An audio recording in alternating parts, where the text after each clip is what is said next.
Welcome back to World 2017, where I'm here to have a word with Wolf from SKT after they secure first seed. First seed, Wolf, but not a flawless parkour yet. Some things to deal with and a game dropped versus AHQ. What do you think the team has to work on going into the quarterfinals? 울프 선수 일단 1시드로 8강 진출한 하신 것을 축하드립니다. 하지만 사실 SKT 팀의 기준에 부합하는 완벽한 경기력 아직 나오지 않았는데요. 8강에 올라서면서 이제 어떤 점들을 보완해야 할 것 같은지 말씀해 주세요.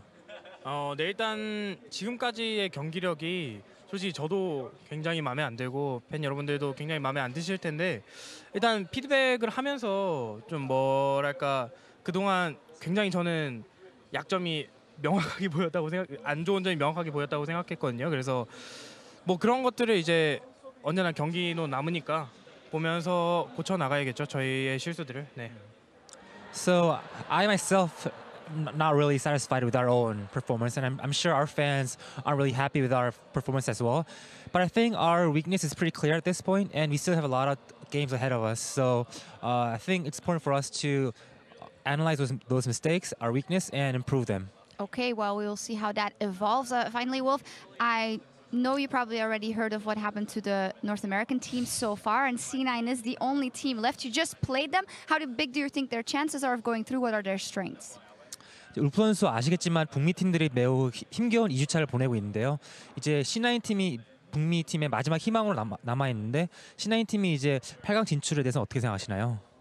저는 일단 굉장히 진출할 수 있다고 생각하거든요. 왜냐면 저는 C9이 굉장히 잘하는 팀이라고 생각하고 또 북제탑 임팩트를 가지고 있기 때문에 언영이가 올라왔으면 좋겠고, 그리고 리그가 길어지면서도 또 지역이 하나는 남아야 그래도 재밌잖아요. 그래서 저는 C9이 충분히 올라갈 수 있다고 생각하고, 그리고 올라갔으면 좋겠어요. 네. So I actually think that C9 has a good chance of advancing to the quarterfinals.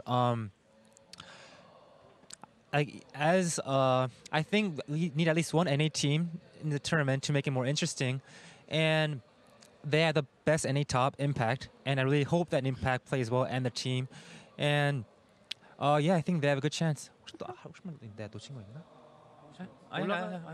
it? Okay, well, Wolf's blessing for C9. Thank you very much, 감사합니다, Wolf, and good luck in the rest of the tournament. And now into that big matchup of C9 versus AHQ with you guys at the desk. Homegrown NA talent Impact. He's going to be the savior of North America. Some credit given to Impact, but SKT not necessarily pleased with their performances so far, even though they've secured that first seed. It just speaks to the aspirations and the discipline of that roster and that organization as they look to defend their title. With SKT securing the first seed, the fight in Group A is now all about the final spot in quarterfinals. The winner of C9 versus AHQ puts the pressure on EDG, while the loser is out of Worlds 2017. It's time for our analysts to tell us who they think will take the win and why. Okay, so I'm going to go out on a limb here, and I'm going to say AHQ. And Lip popper. And the reason why, Again. it's just Jat I'm would be just so displeased. Getting more information, just sussing things out. We had some questions at the top of the day. I said that Cloud9 had shored up their weaknesses from their domestic performance, Impact playing much more consistently, Contracts becoming that big superstar on a world stage. But now, not that Impact's playing poorly, but he's starting to slide back a little bit. He looks a little bit disjointed, and I think because Westor is starting, AHQ can play that 1-3-1 side lane style, start splitting Impact up from his team, and start exposing some of those weaknesses that we saw from just the last game, where he's not quite getting there just quick enough or on the right time. Crumbs, what are your thoughts? Well, at the top of the day, we predicted Cloud9 for second place. However, I got to know when to fold my cards. So I'm actually going with AHQ for this one. I think Westor on mid is more impactful than having Chowie. On top of that, if you look at the performance for both these teams today, AHQ have been massively more impressive in their game against AHQ, and they played up against EDG, who right now today is the strongest team in this group. So with that being said, I do think that AHQ will favor over Cloud9. However, if we do get a tiebreaker, I think EDG is going to ride it home. All right, there you go. Azael, what do you think? I still have some confidence in Cloud9, and the reason is because Westor is actually starting, and I think that like his laning phase has been such a big weakness. So while he has been very effective, and if he can get help, you know, around the jungle and actually get put in an advantage, I think he's incredible. But from a disadvantage, I think he has been pretty ineffective, and I think that Jensen's lane dominant style could actually exploit that, since Cloud9 plays so heavily around mid lane. I just want to say that Shin, I think, is going to be a massive pick here. I think it has to be denied from Cloud9, and almost even more important that Ziv gets his hands on it. Yeah. I love how our reasons for AHQ are your reasons for Cloud9. I just think Cloud9 can play heavily around it. Draft's going to matter a lot, though. Hey, spotlight on the mid lane. It's do or die time for both these teams this game. Let's head over to the casters for picks and bans. Thank you very much, Dash. Hello, everyone, and welcome to what is the most important game right now of the group stage. The loser is out. The winner is in at least a tiebreaker with EDG or flat out gets second in the group if SKT helps them. And there's so much pressure on both teams. Like AHQ saw Flash Wolves end up 1 and 5 in their group, not make it out. They now have a chance, even though a lot of people were saying AHQ had absolutely no chance of getting out of their group.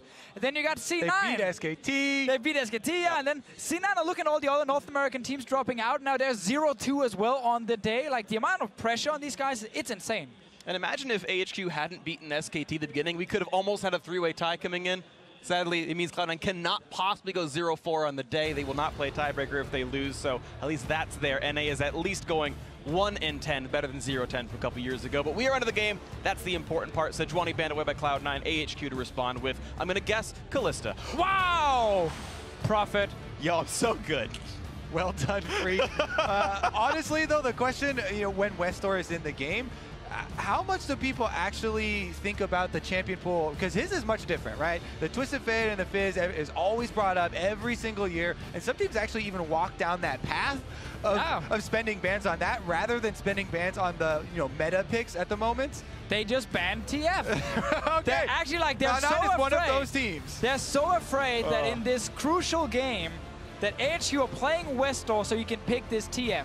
I feel like this is one of Westor's greatest powers. Yeah. Right? Year after year, it always happens. You ban his champions, everything else left up. And I know it's Westor's TF, it's very special, but I still feel like you can at least save it for second ban phase, worst case, or just give it to him and camp that lane. There are so many champions in the mid lane with CC setups you can use to shut it down. I guess Fizz is something they're going to consider now? Yeah, maybe as well. Keep in mind, if he goes down the pool, his Malzahar 8-1 right now this year. So there's definitely some things Westor can bring out. We'll see what comes in later on to this one. Lulu off the table. Looks like a Janna first pick. See if that comes through, though. Yeah, unless AHQ ban it here, you would definitely expect them to match. I really do not agree with any teams leaving up one. I guess AHQ are going to do it. And Cloud9, the only pause here would be, what's the bait? What is the... Rakan is up, which a lot of teams will actually take over Janna, and you could even go for the full Misfit style and grab like a Blitzcrank or a Thresh and go really hard, but Rakan, the most likely answer. I think going Rakan Jarvan as your trade, so you literally leave Janna up for the only reason that you know C9 will first pick it, so you get your two preferred champions right now in your first rotation. Otherwise, you should just ban the Janna, of course. Biggest difference here, to me, is that Rakan takes a higher level of execution to pull off than Janna. Sure. I don't think many people would argue with that, right? Yes. Everyone agrees with you in the entire community of League of Legends. And we've seen quite a few, especially after the nerfs to Rakan, slowing him down a bit. We have seen the counterplay come through. You can have AoE silences, you can have large knockbacks. Cho'Gath, Syndra have been some of the big meta picks that have actually been able to deal with it. So they valued in Twitch here. There are still a lot of late game carries for Sneaky to play and have the Janna protecting him. Yeah, obviously. Trist, the likely ones. Definitely true. We have a Rakan not being picked this time because they didn't have to show support. And I was wondering if other teams wanted to start playing Caitlyn. It's been the LPL team so far doing it. A lot of success, especially in the early game. It's a great pick in lane against Twitch as well. And it looks like they're going to do it. Time's ticking down, and Cloud9 going to pick up a champion that I'm pretty sure exactly 2 teams practiced heading into Worlds. Okay, 3, sorry, all the Chinese squads probably played it, but she was gone from the metagame. Yes. Entirely. No one's considering this champion. You heard Mithy talk about it. He's like, no, Sven never considered this thing even being viable whatsoever. And that's going to be the pickup here. So Sneaky in the do-or-die game for Cloud9 and North America as a whole, pulling out the Caitlyn. When people have been seeing these games too, and they're like, oh my god, why doesn't everyone pick Caitlyn? Well, the reason is she does, drop off more later than she used to. And yes, she has been bullying these lanes. You need to be able to bully these lanes. You need to be able to wear down this turret and start to get gold for the rest of your team and use this swing of momentum early on, switching from turret to turret and kind of sieging as the way to win the game. Now they have actually locked in another form of disengage for themselves. So C9 looks like they're fully committing to this strategy. I was just about to mention the Fizz. He'd be like, if he wants to play it after that TF ban, he needs to pick it now. It does mean Rakan is not going to get locked in by AHQ. And instead, what they got from their Janna bait was a Jarvan and a Twitch. I don't feel like they won out on that trade. What's interesting as well is it doesn't play against Cloud9 style just yet. If it's an early game snowball comp, you picked no wave clear in your mid lane, which is often one of the roles that actually exists. That's a very big point. There are two things that you usually look for when you're talking about siege comps and things like this in the early game. One is the wave clear. The other one is hard engage to try and crack it later. You look for this decisive moment in the game where you force a team fight with some hard engage, some guarantee.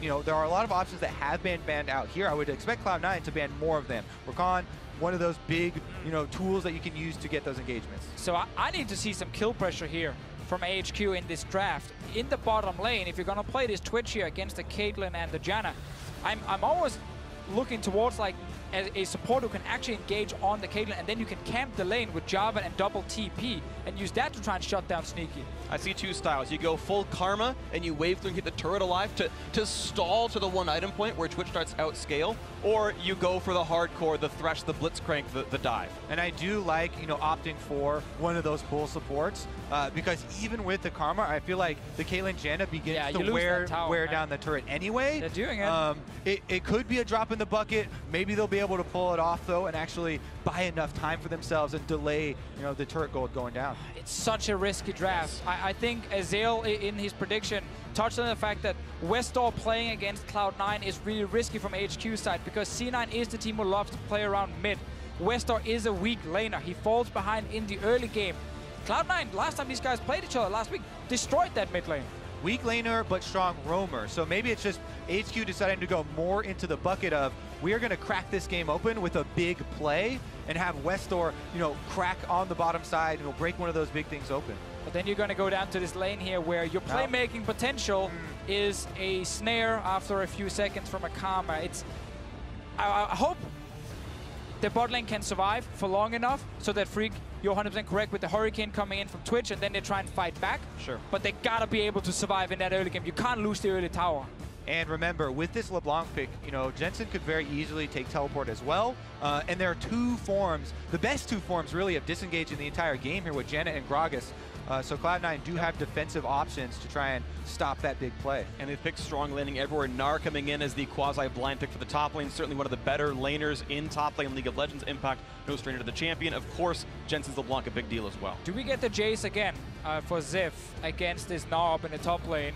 Or will they just play a simple tank? Yeah, the problem with that is, and I really want this big moment where you have the hard engage. And Jarvan is one form, but that's not enough. Janna completely stuffs him, right? Yep. So now with the Maokai, they're trying to get that extra layer, it looks like. But you got 3 losing lanes now. Like, you're gonna get shoved in 3 lanes. Contract should have freedom to roam wherever he wants in this game.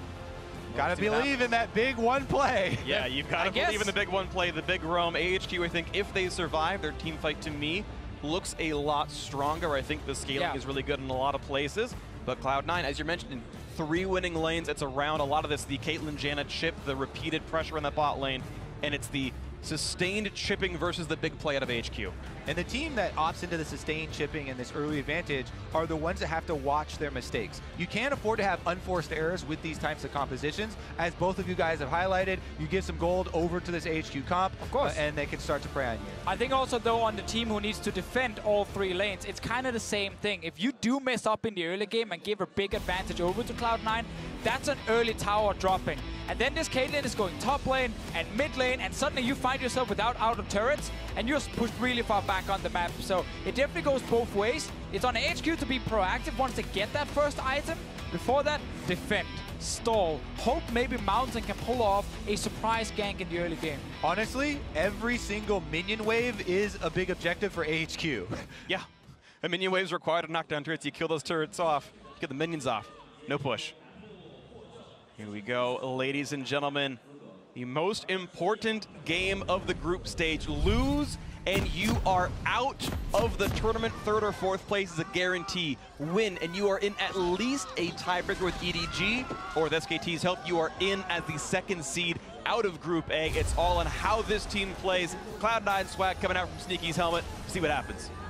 I think Cloud9 will be happy with that draft here. It really fits their play style. Try and get early advantages, especially around mid, but then also bot lane now with Sneaky on this Caitlyn.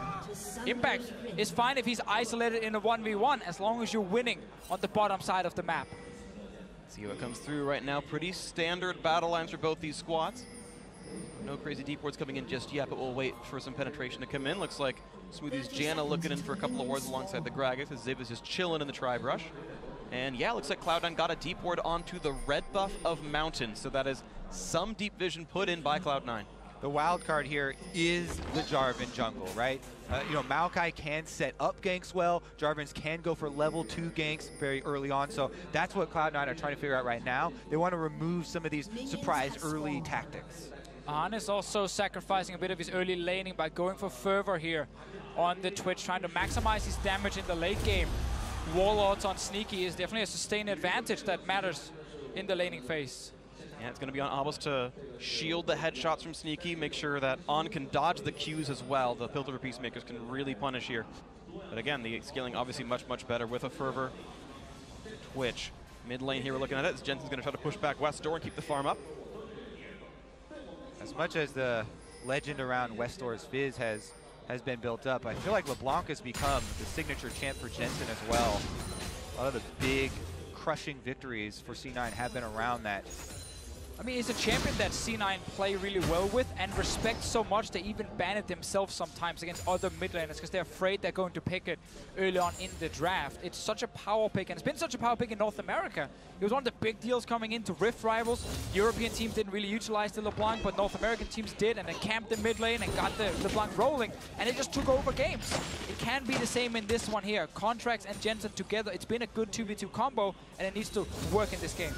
You're seeing it right now. Jensen's only missed 1 CS across the first 2 waves. Right now, Wester only has 2 of about an available 8, so he's getting the early deny going. Expected for the matchup. We'll see if Cloud9 can keep that one going. Of course, we just saw SKT use a advantage top lane matchup to help win a game as well. And this Karma in the bottom lane is a strong laner, which obviously, again, fits in with this whole try and protect the Twitch in the early game, try not to lose the lane too hard. Scaling is not the same as a Janna, so that's definitely a disadvantage, but you got the rest of your team scaling for you. Exactly, and that's why eyes in the early game on the junglers. Contracts, this is one of the first times we've seen him on a tank jungler rather than the super offensive, you know, warriors all coming This is his first through. non-warrior jungler. He does have vision on Mountain at the moment, but bottom side they're trading. Yeah, pretty solid trade out of AHQ as well. Good damage on a Sneaky right now. Actually, a farm lead in as well. A nice spike. Gets 10 gold in for Mountain, but the health bar is pretty low on this Jarvan. Trug's hurting him as well, but triggers Thunderlords and looks like he'll get this camp. So much about jungle skirmishes are about watching your lanes. You know, who is collapsing first? Contracts goes back in once he sees the Maokai back in lane to finish off the last of those Krugs. Nice little distortion right there. Gets some damage to Wester, but tanks a turret shot for his trouble. Jensen still healing back up, and again, 22-9 is a great farm lead. We're seeing Impact win his early lane as well, but that bot lane is not winning yet for Cloud9. So see already every single potion stack used by Westdor taking a lot of damage in the lane. 2 still left on Jensen, so he should be able to force an early TP from the Fizz. A lot of damage in the bottom lane once again. Yeah, Cloud9 not winning this duo at all. Okay, definitely chunked down here. A little bit scary, and they do have to worry about a Jarvan, very flexible ganker. Mountain is level 3, even though he was chased out of the top side. That was a good 40 seconds ago. C9 should be accounting for the possibility. Mountain actually already heading down there, and he wants to get behind the Cloud9 duo. He's done it. This could be the first big play. Ziv has teleport if he wants it. Doesn't need to, though. Westdoor has actually started his own teleport. That was to the mid lane, so he's not joining this fight. Here comes Mountain. Slow's going to be dodged away by Sneaky, getting the flash off. Gets jumped on, and he does have the mana for 90 caliber net. The chase continues with the barrier. Going to block a lot of damage this time around. The Janna shield there as well. 3 summoners down versus 2 burned. And this is why we mentioned Mountain early on in the game, because when you play Jarvan, you have gank pressure, and yes, your lanes are getting pushed, but if you can find that little path to behind the enemy team, you can try and get an advantage for your laners. Right here, to get more summoners blown on C9's side, so small win in the bot lane. Yeah, definitely a small win. If we remember back to even the play-in stage here for Cloud9, who have been playing at Worlds for a long time now, more than most of these other teams, one of the big losses was from Cloud9 having a pushing lane on the bottom side, not putting the 3-minute ward behind their tri-bush, and getting ganked and snowballed in on the bottom side. This time around they did get out of it, but as you mentioned, most of the summoners have been blown. I'm just not a fan of the Twitch flashing forward aggressively this early on in the game, because he's going to be under pressure. There is soon a level 6 LeBlanc, who's still sitting in the lane, not gone back to base just yet, can save the TP and then use that to push mid, move bot lane, potentially even TP bot lane if needed, and then you can kill this no-flash Twitch very easily. Right now we're top lane. Gank the top side, round number 2 for Mountain. Impact flashing away, almost Mega if he wants that one for the transform and the health bar, and he's going to get a kite away pretty easily. Afraid of flashes for top laners. Yeah, Impact turns around to fight that because of the rage bar built up.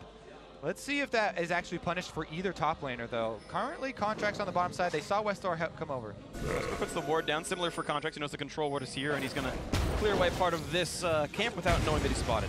Right now we have 22 CS on Westar. There's a wave at his tower he's trying to kill.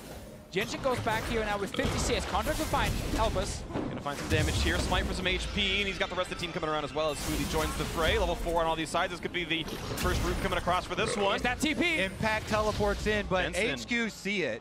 Impact gonna start his as well. He's going to the top lane, but yeah, Jensen here had been able to hold on to his teleport until this time, and close up to the lane, it's not actually greedy, and they keep Contracts safe. Yeah, he's fine. He can just walk straight back into this lane here. Again, the goal for Jensen now is if you can't kill the Fizz yourself, push him on the tower, deny him CS, and then roam to this bottom lane so that Sneaky and Smoothie can keep getting damage on the tower. When you play Caitlyn, you need to kill this tower in the early game so you can rotate around the map and make up for your weak mid game. And it becomes this big sustain war, right? You don't want to be the ones to back or else you give up huge chunks of your turret. And at this point, it's almost giving up the turret itself. Both of the AD carries, no potions left. In fact, going in on Ziv for a trade. And dodge away from the stun, still taking plenty of damage. Has to use his own ultimate to stay alive, as in fact using his to get more damage across. So a trade in blows, plus 17 should be 19 CS for Impact by the end of this wave at 7 minutes here. So far, pretty solid early lane. You're seeing Cloud9 up almost 1,000 gold from the laning phase. This is one of those tenets that kind of had to happen based on their composition. Yeah. Also now with Contracts, Tracker's Knife is there, Control Ward is there. Get that in AHQ's jungle near their AHQ's blue buff. You want to control bottom side as much as possible. Isolate the Gnaw in the 1v1 and allow Sneaky with full vision to once again hit the turret. Exactly. I mean, I know you guys use the term tempo a bunch in Europe, and you stopped doing it. Become tired of it. Fun of us. But this is where it's so apt, right? We talk about the recall timings being so important in that bottom lane because of the turret health. The Caitlyn Janna just continues to fully heal off the minion wave. Every time the shield goes down onto Caitlyn, moves up, tries to abuse her range. They poke in the minion wave, and then the AHQ duo has to choose between taking damage while CSing and trying to clear out the minions and heal up under their turret. Not going to happen. And you never get an easy time to recall. You kind of need the enemy dual lane to recall first, so you can try and match that at the same time, but you're always slightly delayed, and that means they return to lane faster, and they start pushing once again. Like sharks in the water, where as that takes its toll, it draws everybody to the bottom side. There are low health members. Junglers spot each other. Nice flag and drag its Mountain away, but this is a 4 versus 3 dive that can't easily be defended, and you're seeing quite a few turret shots come out from Sneaky as a result. Hasn't bought yet, so the shots don't mean a lot, but getting chipped. This is the exact play we talk about. Jensen moving in with Contract. It's not about tower diving AHQ. It's once again allowing more damage to hit onto this turret. It's just small wins and chipping away every single time. Exactly. Both teams know about this impending explosion here, yet AHQ have a lot fewer options to deal with it. There goes lane movement, actually, as I believe Mountain is down there as well, trying to hold on for them. But as long as Cloud9 match, AHQ just do not have the power to overthrow here. Yeah, he's trying to give them a chance to actually push out the lane and recall so they don't lose the tower, but now Contracts is down here as well. I think we're close to Cloud9's first recall timing. Sneaky has the money for BF Sword plus pickaxe and like a control ward. This is what we often saw Mystic do when WE was doing this a couple days ago. This might be the recall timing for Sneaky, and then they'll go for the turret kill at 10 minutes. See, Contracts is hiding it. He's waiting for Jensen to be able to move down as well. Meanwhile, up in the top lane. He got him in a turret range Impact. He's gonna fall. First blood. Solo kill for Ziv in the top lane. That is huge. Impact had been getting such a lead, but now mid lane. Oh, the fight is in. He's gonna find the route onto the door. He's running out of health bars. The shots coming in. Gonna maybe get the dot. It's not gonna be enough. Jensen stays alive. The trident over his head. 1 kill for Cloud9. Oh, Mountain is here. Can he do anything? No, Contract will just deny him any entrance towards Jensen. Not even close to in range the Q down as well, but he has ulti. Because there's so much action elsewhere, the bottom lane turret is taking more damage as well. And the objective that we kept on talking about, that first turret bonus, is getting lower and lower. Oh, Westor tried that all in. Let's see Mountain. He's sitting up here. Westor has teleport as well. The Fizz teleport. There it goes. Oh, it's on the turret. And of course, Mountain very low in health. He's not in range of killing Contracts. Tempo teleport.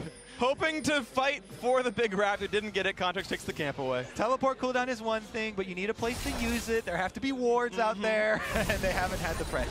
And this turret could still fall without any recalls coming through. Cloud9 just staying in the lane. It takes them 11 minutes, but it's worth it in the end. First turret gonna come through to Cloud9 here in the bot lane. And the farm lead's starting to grow as well. They're plus 11. Exactly as we mentioned in Champ Select, like when you have this Janna Caitlyn lane, you're looking to just constantly push him. Get down that turret here. No real counterplay from AHQ other than potentially 2 wards behind Cloud9 they could teleport onto, but they've been using the teleports back to their lane to try and stay even in CS. Top lane though, big mistake from Impact. We talked about unforced errors in Champ Select as well, and Impact gives over one of them. He had been keeping up the pressure very well, but Ziv, this guy definitely deserves, a shout out. Meanwhile, we're not going to talk about this one in the mid lane, but Ziv on top side definitely deserving of a lot of the praise that he has gotten for his top lane play. That was so close right there, of course, and Jensen barely survives the encounter, but it's now suddenly a 2.3 thousand gold lead for Cloud9. This comp is doing what it's designed to do. Infinity Edge in here for Sneaky. Hurricane there for On, though, is not too bad, especially with Ardent Sensor in soon. So AHQ knows, okay, Caitlyn will go top lane, start pushing another turret. They're trying to match it now with the Hurricane on, but there is no Ardent Sensor yet, and there is one on Smoothie's side with that gold from the turret. And that is such a huge difference. The amount of gold value of stats that you get from this completed item compared to the component is insane. They actually are trying to punish that, though, with Mountain coming up here, it looked like, but he is now backed off because Janna post level 6 can fully reset, and you can actually 2v3 because the Ardent is done. There was also an old control ward placed that obviously HQ knew were there because it was killing one of their own wards, so Mountain didn't have an easy path into that lane. Normally when you swap like this, there's actually no wards in your lane already, and you can get surprised by an early gank. Yeah, a full Ardent completion should mean that Cloud9 get to take down this top turret, then transition over to mid lane, and try and control the rest of the objectives. They're actually maybe going for a dive even. No, On's not going to get found out here. Camouflage plus the shield keeps him safe with the movement speed. Sneaky still getting shots off from the turret as Contracts holds the line for now, and it is one wave away from falling. And I think AHQ did not expect Ardent Sensor to be completed just yet. Had they just gone to the bottom lane and swapped the lanes around, they could have traded turrets. Instead, they walked top lane, realized, oh, there's an Ardent Sensor. That's bad. We're now going to lose this tower for nothing, and they have not been able to do anything in return. C9 wants standard lanes. They don't want any lanes. Softstick doesn't want to keep doing this. They have not won the Maokai. They will, of course, win the 2v2 as well with the Caitlyn and the Janna, so they're very happy now. They're very happy, yeah. Cloud9 might just be the one team to make it into the top 8 from North America. Of course, AHQ could have done the same for the LMS. On looking for the flank. This could be the first big play. Shark's going to land onto the front line. Contracts, though, he's a tankiest member. Mountain low on health. Couple more shots to do him. Gets a quick shield, though. Spray break comes out from On. What? He's trying to make it happen. He's not going to make it go through. The shots come through, and Sneaky takes him down. Yeah, you can't. Even with the flank there with a Twitch, Janna has such a huge reset. Her ultimate's so good early on in the game. She can apply Ardent to everybody. They all heal up after this, and C9 will take the objective afterwards. On right there, man. Just wanted that kill so badly. He knew he was going to die on the way out, but still he's using both summoners for it. So this flash forward on the Twitch to Fischio, probably even worse than the earlier one we saw bottom lane. And that's going to be all outer turrets. C9 should reset right now and then grab the dragon before AHQ can actually revive. But again, they're bleeding towers, they're bleeding gold. It's 5k in favor of C9. They try and engage it with the Hurricane, but there's no Ardent Sensor just yet, and An actually gets a lot of damage off, but this flash forward doesn't make any sense. I think he wants Contracts, but it's a one-way trip for sure. Yeah, it's one of those plays where you do it, and then you're like, ah, dang, Janna, broken champion. But you're like, no, that's your fault. Exactly. You should recognize her right next to him. That's what her ultimate does, and the heals come through to save the rest of C9. Play that we call the Reckless. Oh. Damn. He made top 8. Damn, boy. He made top 8. I would take that. Either way, we aren't even here to defend himself. We'll see him in the next stage, and I'm sure he'll defend himself well there. We'll see what happens in this one as AHQ down 5,000 gold. Cloud9 went for early game pretty much everywhere, and so far is paying off. Farm leads in every single lane, even supports at least Tide and Farm. All right, so Rift Hill is the next objective here. There's no like tier 1 towers you can actually kill, but you want to use this Rift Hill to try and get down a tier 2 tower, and then you start setting up that deep vision, take away the jungle camp, and you kind of have this game where if you can't chip away in turrets, you just wait for Baron. And once again, we have to look at it from AHQ's perspective because it's so difficult, and it gets more and more difficult as you let it go on standard. Yeah. Deficio mentioned this, you can't fight for objectives. The only way you could get them in this position now would be to try and trade. You know, if they commit to one side, try and sneak an objective somewhere else, but it's almost past that point now, and Cloud9, the last step for them is to move up the vision so that you see any movements that AHQ try and step out of line, and if they go for one of those trades, slap the hand, and you cut that off as quick as it started. Yeah, it's all about stopping the big play out of AHQ. Meanwhile, the LMS squad needs this one to happen, otherwise they will be the third and final LMS team eliminated from Worlds. Here comes the engage. They're going to find on, knock him into the wall. Mountain's there as well. Look for the burst damage. They've got it. Sneaky finds the kill on Twitch. He's going to fall, slaps the hand. There you go, Kobe. And again, no uprise for AHQ yet in this game. Oh, there was no flash on An. He used it last team fight, and trying to even contest the jungle vision is impossible for AHQ at this point. And it's their own fault when you draft the 3 losing lanes, and when also your AD carries playing over-aggressive, trying to make something happen in the early game. You can just get punished even more. Big wave top lane, plus a Rift Hill, potentially a tower. TSM died for this. Cloud9 using the tower pushing strategy to find advantage here on the last day. Ziv, round number 2 with Impact. Not looking pretty. Pops the ulti for some disengage, but Impact's almost in range. Hyper's going to trigger, not quite enough for the kill, but you know he was thinking about it. Meanwhile, Rift Herald helps knock down top lane tier 2. AHQ still turretless. All they've grabbed has been that single solo kill from Ziv. Cloud9 leading otherwise on a perfect game. And it's kind of the same setup with Impact as we saw with Huni last game, where he just needs to 1v1 the top laner right in front of him and not really do a whole lot else. Because the 4-man group of C9 with the jungler down to the support, they're just stronger than AHQ's 4-man group. And they're constantly going to apply pressure and isolate Impact to always just play 1v1. No one should ever be able to gank this Nord, because then a tower or something should fall elsewhere on the map. Cloud9 going to hope that pressure continues here on this one. Looking to guarantee themselves at least a tiebreaker with EDG for the last spot in the top 8 here at Worlds 2017. Cloud9 hoping to undo all the disappointment North America had so far this week in the Worlds group stage. And important to note that for that tiebreaker to happen, EDG needs to beat SKT Which is in the next game. Also, I don't know if you can undo it. It's already been done. We're in it. Well, we're living in this world now. Is one top 8 a disappointment for North America is the question, because then it stops being disappointing if at least one team made it. Either way, of course, the record's not been good, but Cloud9 can at least follow through on their week 1 record of 2-1, hoping to make at least one win come through here. 3-1 so far in this game. Again, 6,000 the gold lead. We have not found the big play out of AHQ yet. This is the one moment where Impact needs to kind of respect that he's the only one pushing, because the rest of his team has gone back to base, they're returning to the map, and that's where like a Twitch can sneak down, or maybe Westall ganks him. But if he's just playing like this now, where he steps away, waits for his team to push the other lanes, well, then he's never gonna get ganked. And it looks like we're in for the next inflection point soon. 1 minute, 18 seconds left on Baron spawning. You imagine Cloud9 might be looking to control that from second 1. Definitely true, and it becomes very important to clean as much vision as you can for Cloud9. They don't want to let one of those wards slip through for the Maokai to teleport on. Because again, as we said in Champ Select, HQ's whole decision here was to go with the one big play. We can crack this. At some point, we'll get a magnificent engage, you know, and get a whole huge amount of gold back. Oh, the flash misses entirely. Mountain flashing first, a bit surprising. The Shark's not going to land either. 90 caliber net. Finds himself a big fish as Sneaky's fine. Today will not be that day. Not right there, not on Sneaky's watch. Tower number 2 about to go down.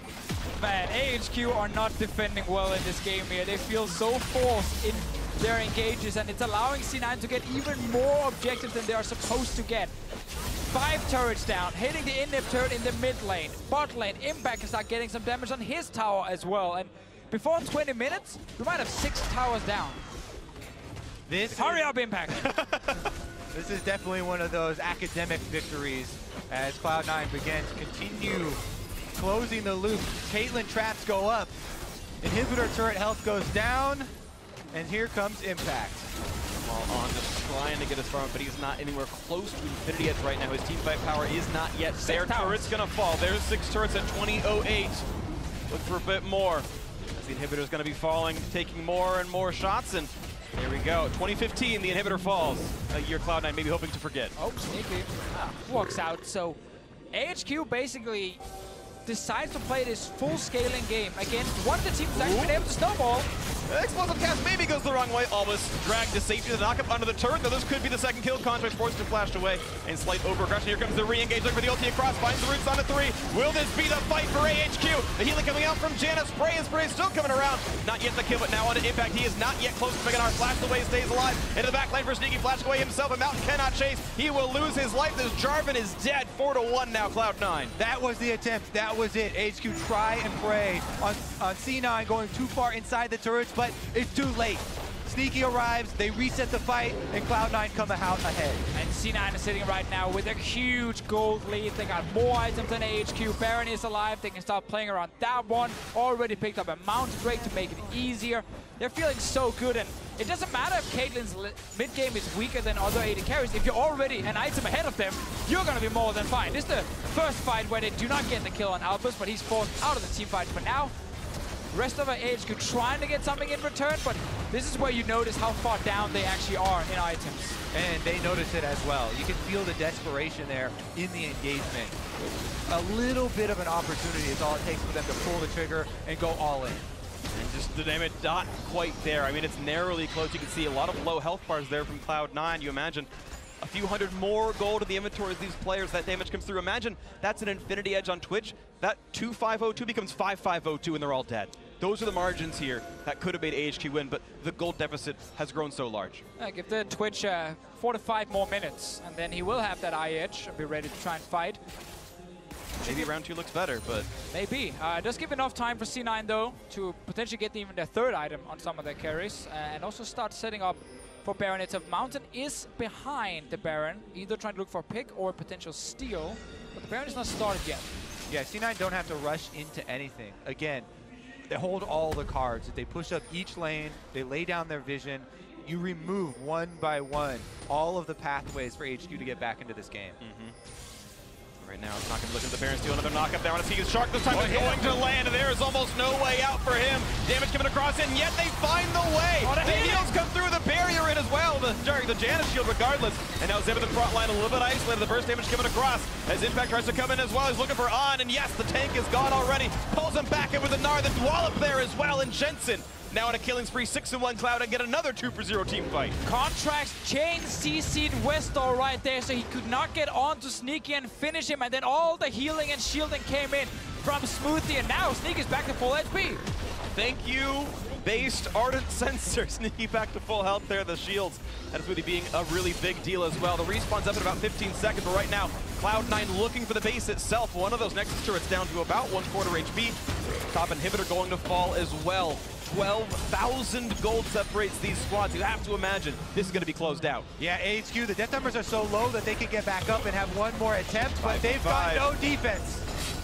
2 inhibitors already gone, 2 Nexus turrets have followed suit. This could be the last fight of Worlds 2017 for AHQ. 2 and 4 would be the exit for them as the battle rages on. Ziv in the front line, but he gets shut down for Jensen's rampage. The door cannot quite close it on a Smoothie. Stays alive, the kill comes in, a double in for Cloud9's mid laner. And now 3 versus 5, they can only sit back and watch as their exit is complete. Cloud9 improved to 3-3, and they are now SKT's biggest fans, hoping they can make that top 8. Great early game from C9. They won their lanes. They pushed the advantage. But man, AHQ's decision to draft 3 losing lanes against C9, one of the teams at Worlds who have actually proven multiple times they can take an early lead and snowball it. You just have to question that decision. They sacrificed everything early on, thought they could maybe survive and make it out, but they made some really poor calls in the game. When you draft into this, you put yourself into a position to have to outplay, to have to surprise. No mistakes.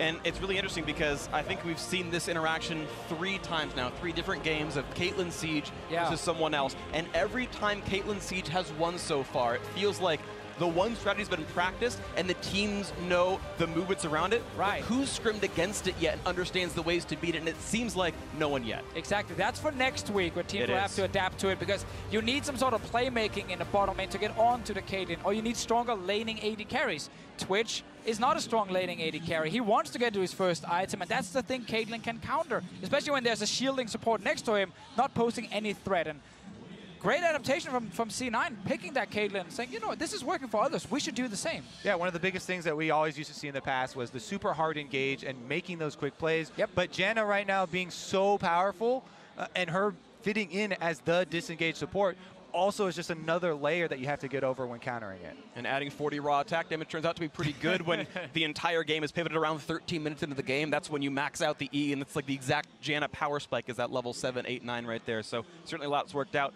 Great compositions coming out for Cloud9, copying the LPL here in China, but it's worked out for them. So 3-3 means that Cloud9 are either in if SKT beats Edward Gaming, or they battle Edward Gaming as EDG hope to make it their 3-0 run, and they would have to pull a Fnatic, making it 4 straight wins. They would have to do that, and the fact we've already seen that once during this tournament, it's kind of crazy we might see it again if EDG can actually take down SKT. That's going to be the big one. We'll have to see what happens. And if it does, it's all 3 LPL teams in the top 8. It'd be beautiful to watch either way. That's going to do it for us here. Now let's hear from Shox and Cloud9's AD carry.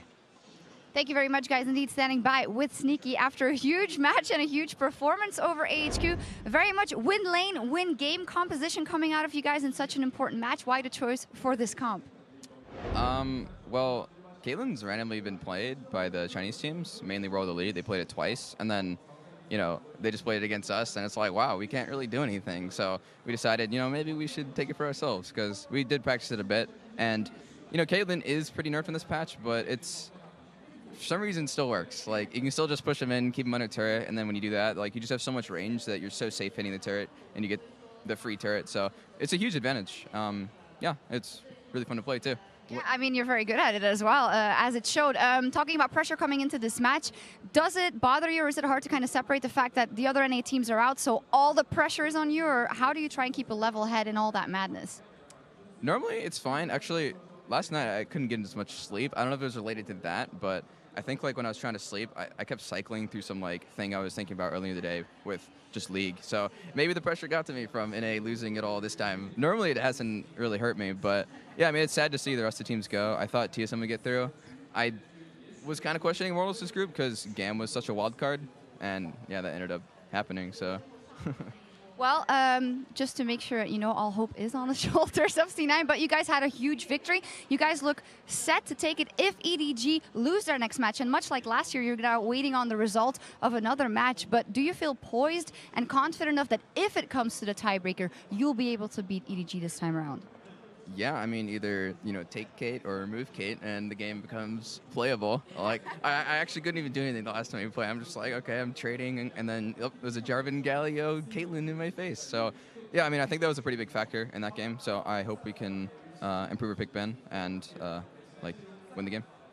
Well, we'll see. Congratulations and the best of luck. Maybe you're qualified already. We'll see after the next match. That was with Sneaky, and now back over to you guys at the desk. Thank you very much, Shox. C9 have done what they needed to do to guarantee themselves at least a tiebreaker against EDG pending the results of the next game, and they've done it with a complete shift in draft strategy. And that's the biggest thing, is the adaptation. We finally saw a North American team change things up. Sneaky spoke very highly of the Caitlyn, and he picked himself up this time around. Yeah, and C9, I think, played very well, and for once the faithful were rewarded here. The flip-floppers can hang their heads in shame, as C9, I think, did lane exceptionally well, and they drafted to the lanes. I think we all agreed once we saw the draft that this was C9's game to lose, and it felt, honestly, AHQ's draft kind of felt reminiscent of some of the stuff that TSM was doing and some of the traps that these other teams were falling into, where it's like, well, if we do get to that late game, we're going to win, but you have to be able to get there, and clearly AHQ with 3 losing lanes was not able to do so.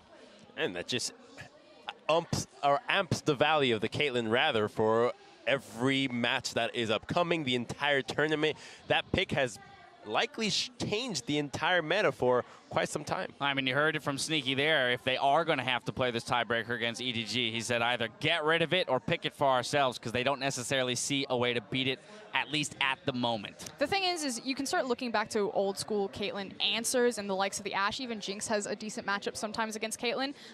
Team WE, Mystic said in an interview yesterday that he really likes Caitlyn right now simply because the Ardent Sensor can compensate for her lost attack speed steroids. Now that said, for AHQ in this game, if they were going to win, it was going to have to be through a team fight. They made the attempt 13 minutes in the mid lane. It did not go well. C9 coming out on top on this one. And this was AHQ's moment, but the problem is that Brother Doublelift, Brother West, and Brother Wild Turtle send their regards. Everyone's going to have a flash like this, and today was your moment. Oh, jeez. Well, Doublelift still has his flash from yesterday, so I don't know about that one. Oh, my God. But the biggest He's already thing, dead, Dash. I'm so sorry. It was laying right there in front of me. I had to pick it up. But the biggest thing is when you looked at that team fight, it was very clear that AHQ needed to win right there. They needed to get the Twitch back in the game, and Maokai was like split pushing bottom. Got it, guys. And I mean, that's something that we even called out a couple minutes before it happened. If C9 get the last outer that early in the game with already CS advantages across the board, the game is essentially over. You lose full control of the jungle. You can't really come back. You need to be able to delay. And since they have Fizz without wave clear, they needed to force a fight. So while it looks silly for On to be flashing in there, I honestly feel like the fault is more on the Maokai for not being there in the first place. And you can argue, you know, maybe don't do it if he's not there, but still. Even with like a 6 to 7K Goldie, there were multiple team fights where Sneaky was this close to going down if it weren't for all the shields and heals and whatnot coming through to keep him alive. And so you could see the potential for the one team fight if executed properly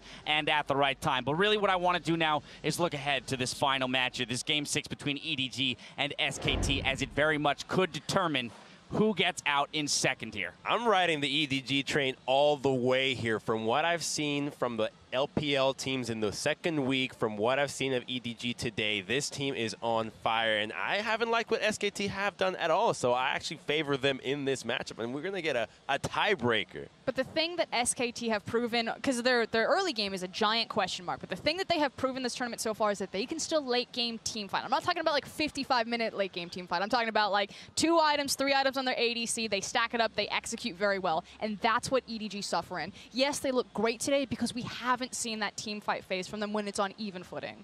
I'd also say that, like, while I'm definitely in your corner as far as EDG looking amazing today, I do think that SKT looks significantly better with Blank coming in, and I do give SKT the credit that they are a team that generally can adapt, that can fix their problems on the fly, so I do have some confidence that they can actually take this game, but I think it's massively going to come down to the early game. If you said if EDG looks as dominant in the early stages, SKT won't get a chance to come back. Will the substitution be enough? The pressure is on EDG going into the next game as they have to beat the reigning champions SKT to force a tiebreaker. Meet us back here right after this.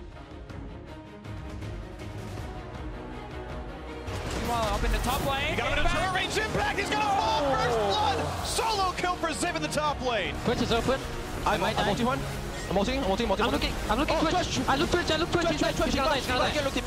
Meganar flashes away, stays alive. Into the back lane for Sneaky, flashes away himself, and Mountain cannot chase. He will lose his life as Jarvan is dead. He's ulting now. I'm looking. Okay. Nice, son. Go Twitch. Flashed. Nice. And now 3 versus 5. They can only sit back and watch as their exit is complete. Cloud9 improved to 3-3.